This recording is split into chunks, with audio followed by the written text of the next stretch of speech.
বিকেলটা আজ বেশ সুন্দর। আকাশ জুড়ে মেঘ, হালকা বাতাস বইছে। এমন আবহাওয়ায় ছাদে একটু হাঁটাহাঁটি করলে মনটা ভালো হয়ে যায়। ছাদের গাছগুলো দেখি কোথাও ফুল ফুটেছে, কোথাও ছোট ছোট ফল ধরেছে। প্রতিদিন পানি দেওয়ার যত্ন নেওয়ার পর যখন গাছগুলোকে এমন দেখতে পাই তখন সত্যিই খুব ভালো লাগে। মনে হয় যত্ন করলে গাছও ভালোবাসা ফিরিয়ে দেয়। কিছুক্ষণ পর ছাদ থেকে যখন নিচে নামিয়ে আসি এরই মধ্যে শুরু হয় সন্ধ্যার আয়োজন। ঘরে আলো জ্বলে ওঠে আর শুরু হয় সন্ধ্যার ছোটোখাটো ব্যস্ততা।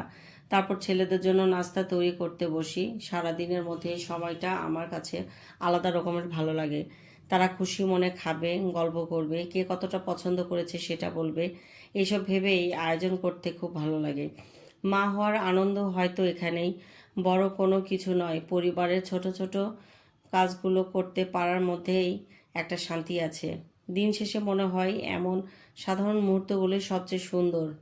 মেঘ ভরা একটা বিকেল, ছাদের কয়েকটা গাছ আর নিজের মানুষগুলোর মুখের হাসি, এগুলো নিয়েই তো আমাদের ছোট্ট সুখের সংসার।